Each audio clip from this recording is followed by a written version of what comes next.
E aí pessoal, beleza? Olha eu aqui de novo, mais uma vez, trazendo aí um timelapsezinho maroto pra vocês. E dessa vez, para dar início de fato ao nosso mês de dezembro, trago aí mais uma dessas nossas artes bonitonas que servem para comemorar ótimas datas festivas, que trazem aquele clima gostoso de reunião de familiares, comidinhas boas, risadas e etc. E aí, trazendo então uma artezinha para comemorar o Natal, a gente tem que trazer justamente algo que esteja relacionado a este Natal. Só que, claro, nós, desse nosso jeito um pouco perturbado, temos que elaborar isso de uma maneira um pouquinho diferente. Então, ao invés de fazer coisas fofinhas, representando ali renas, anões, elfos e o Papai Noel lindo e maravilhoso, eu tento reproduzir isso de um jeito um pouco mais diferenciado, trazendo um pouco daquele meu olhar um pouquinho mais sombrio, para deixar tudo um pouco mais interessante. E aí, nesse caso, seguindo um pouco daquela ideia, daquela arte que eu já havia feito no Halloween, nessa daqui eu tento justamente pegar ali algum personagem da cultura pop, digamos, dessa data festiva, e explorar ali o meu olhar sobre isso. Então, no de Halloween eu fiz lá o Jack-o'-lantern, tentei explorar ali algo um pouco mais básico, um busto, uma expressãozinha, etc. E na de Natal eu já tentei um pouco mais além, tentei trazer ali um ar diferente para ver de que maneira eu conseguia me desafiar e elaborar alguns outros elementos que eu talvez não estivesse tão acostumado a reproduzir. Então o que eu fiz aqui é, eu tentei buscar algumas lendas natalinas que eu já conhecia e me aprofundar um pouco mais nelas, e até mesmo conhecer outras, quem sabe, para que eu pudesse explorar e fazer algo diferente. Nesse caso, a figura que eu encontrei que me chamou mais atenção nesse período foi a do Krampus, que talvez eu acredite que seja a mais famosa. O Krampus, diferente do Papai Noel, ele não é tão bonzinho assim com a criança. Ele não vai dar biscoito, presentes, afagos e etc, mas ele vai servir ali mais como uma figura que vai punir aqueles que não se comportaram tão bem. Então, diferente do bonzinho Papai Noel, ele vai levar ali alguns carvões, vai pregar algumas peças e até mesmo, quem sabe, para aquelas que são um pouquinho mais mal criadas, levá-las embora para dar uma punição merecida e quem sabe elas nunca mais verem seus pais ou serem mal criadas novamente.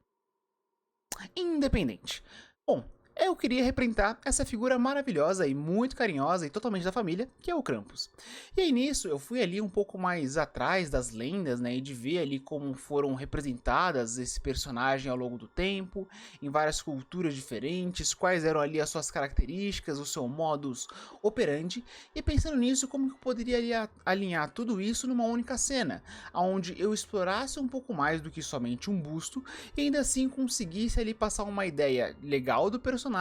mas também contar uma história interessante sobre o que de fato eu queria mostrar nessa arte, né? Então, pela primeira vez, eu tentei explorar algo que mexesse um pouco mais com a movimentação do personagem, onde ele tivesse uma pose também, além da expressão, e tentei também alinhar outros personagens interagindo em conjunto para ajudar ali a contar a história. Então, nesse caso, a minha abordagem foi justamente tentar pegar esse momento onde o Krampus está levando as crianças que foram malcriadas para dar ali a sua devida punição, e a reação dessas criancinhas ao saberem que não vão ganhar um Hot Wheels no final de ano, mas quem sabe algo um pouco pior, né? E o processo dessa arte, ele não é muito diferente de outras artes que eu já tenha feito, onde eu tento ali de maneira rápida explorar qual que é a minha ideia e ver de que maneiras eu consigo fazer com que aquilo que eu planejei e imaginei na minha cabeça façam funcionar ali na vida real. Então, através de um manequim no ZBrush, eu fiz uma pose inicial, explorando ali o gesture que eu queria para este personagem, vendo ali como ficava a silhueta no ângulo desejado para o render, quais seriam ali os objetos a interagir nessa cena, e de que maneira eu poderia melhorar isso para passar ainda mais a ideia de movimento, a ideia de construção de história, a interação dos personagens e etc. Para o rosto eu acabei ali, como vocês viram, utilizando já uma base que eu tinha de um outro rosto e trabalhando um pouco mais nela para trazer um pouco mais desse tom maquiavélico, já que como é uma arte que vai ser apenas um render final, uma arte estática, eu não precisava trabalhar tanto em algo do zero para estudar e ver coisas de estrutura e etc. Eu queria um pouco mais direto ao ponto para justamente conseguir explorar o quanto antes a minha proposta. Tanto que vocês vão reparar aí que no começo eu venho pensando um pouco em anatomia do personagem e vou refinando ali algumas coisas de volume das costas, músculos e etc. Mas que depois de um tempo eu percebo que aquilo não tem necessidade, porque como vai ser uma imagem feita somente de um único ângulo e ninguém nunca vai ver a parte de trás ou do lado dele, não tem por que eu me preocupar em refinar isso. Então eu acabo focando muito mais no ângulo específico em que eu vou renderizar, e dessa maneira eu consigo otimizar mais o processo. Muitas das vezes, quando a gente trabalha essas artes mais elaboradas, mas que são somente uma imagem final, é interessante a gente pensar como que a gente pode otimizar o processo para fazer com que a gente consiga explorar nossas ideias de modo mais rápido e consiga elaborar também essas artes numa velocidade maior, para conseguir criar mais elementos e criar mais complexidades, sem necessariamente precisar demorar um mês ou dois para chegar ao resultado final disso. Essa arte, por exemplo, eu acabei fazendo em 3 dias e não em 3 semanas, saca? Eu fiz ali ao longo de 3 dias, mexendo ali por volta de 4 a 5 horas por dia, onde eu explorei ali primeiro as 10 iniciais, usando ali um pouco daquelas referências que eu tinha, mais o briefing das histórias, etc. No segundo dia, refinei um pouco mais e criei os outros personagens, e no terceiro dia, finalizei, etc. E somente no quarto dia, de fato, que eu comecei a renderizar, e aí é um processo mais tranquilo, um pouco mais automático, de ir explorando as informações e vendo ali como que fica a proposta final. Então é legal vocês tentarem ver de que maneira vocês conseguem trabalhar o processo para que desse jeito vocês consigam otimizar e explorar a ideia o quanto antes. Uma arte bem elaborada e bem estruturada não necessariamente precisa ser detalhada ao extremo, o que é algo que muitas vezes as pessoas confundem. O detalhamento não está de fato naquela punhetação de todos os ângulos e todas as informações, mas está justamente em saber otimizar e saber detalhar o que de fato está no foco da ideia, está no foco do personagem, da cena, da estátua, do jogo, daquilo que vai ser mostrado. Dessa maneira, otimizando e detalhando o que de fato fica em evidência, o nosso cérebro e o cérebro daquele que vai ver completa as outras informações e entende que aquilo também tem detalhe, por mais que às vezes não tenha tanto assim, porque a gente vê ali algumas informações já preenchendo ao redor e automaticamente a gente entende que todo o resto vai possuir algo semelhante a isso. Então não tem por que a gente ficar às vezes pensando ou perdendo muito tempo mexendo em coisas que não vão ser tanto foco, não vão ser tanto vistas e que vão acabar mais perdendo tempo do que necessariamente acrescentando na história ou na proposta do personagem que você quer trabalhar. Então vejam que desse modo eu trabalho ali as informações básicas de anatomia dos ângulos visíveis, depois já bloco as informações necessárias do personagem de uma maneira bem tosca a princípio, só para eu ver se de fato eu gosto da ideia, e aí gostando disso, gostando da proposta, eu venho então refinando e trabalhando cada vez mais em cima disso para fazer com que o projeto vá se encaminhando para o final e consiga passar bem ali a ideia de história, de personagens, de interações e afins que eu quero trabalhar nessa minha arte. Então é legal quando vocês trabalham esse tipo de arte, seja ela temática ou seja o que vocês querem criar, vocês entendam de fato qual que é a proposta que vocês querem trabalhar nisso e vejam ali como que vocês podem elaborar informações e otimizar o processo para que vocês cheguem melhor no resultado final, de maneira mais rápida e consigam alcançar de fato o objetivo que estão buscando. É muito comum às vezes as pessoas perderem muito tempo em partes que não são tão necessárias assim e depois se veem meio perdidas em relação à ideia ou sobre qual é de fato a proposta que elas queriam no início, porque elas acabaram se perdendo durante o rumo do projeto e não entendem mais de fato qual que é a proposta final que elas querem buscar ou alcançar no final com essa arte, personagens e etc.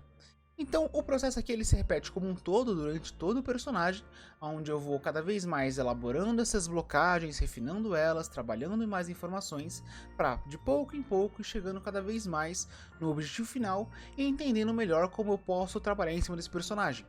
Uma coisa que eu sempre gosto de fazer quando eu trabalho em cima dessas artes é tentar criar novos desafios, onde eu tento explorar coisas que eu já sei de maneira mais elaborada, ou então explorar coisas que eu nunca fiz na vida para ver de que maneiras eu posso resolver isso e ainda assim dar um feeling interessante, fazendo com que funcione e me agregue ali novos conhecimentos e informações naquele tipo de resolução de problemas.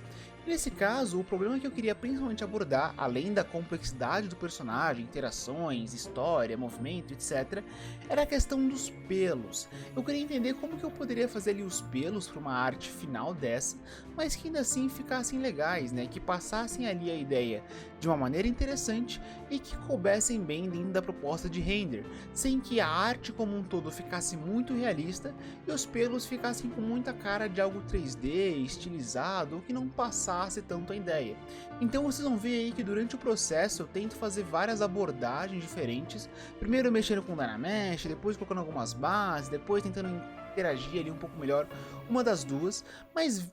pra mim ainda acabava sendo um pouco confuso, e foi algo que eu acabei melhorando durante o tempo. Até a própria forma como depois eu trabalho esses pelos dentro do Photoshop melhorou um pouco com o tempo, porque eu pude entender ali melhor como que poderia ser interessante de trabalhar os volumes disso e fazer com que passasse uma característica gráfica e ainda assim legal e que ficasse bonitona ali no modelo, na arte final que eu gostaria de trabalhar. Então isso também é algo legal, né? Vocês tentarem buscar maneiras de se desafiar, até para que vocês vejam que vocês estão evoluindo. É muito comum a galera às vezes ficarem naquela zona comum do que estão acostumados e não buscar elaborar tanto fora do que conhecem, por medo de se frustrar ou por medo de não conseguir realizar. Mas é interessante a gente fazer parte desses erros, dessas frustrações, porque é com eles que a gente entende como otimizar o processo e melhorar para as próximas artes que a gente vai executar. Então vocês podem ver que, por exemplo, a maneira como eu faço pelo nessa arte mais antiga é totalmente diferente da maneira como eu faço pelos e cabelos hoje em dia,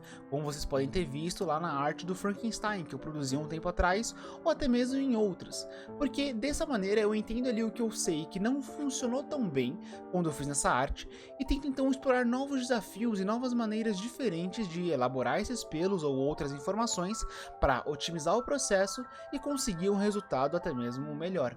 Então procurem sempre também se desafiar e buscar cada vez mais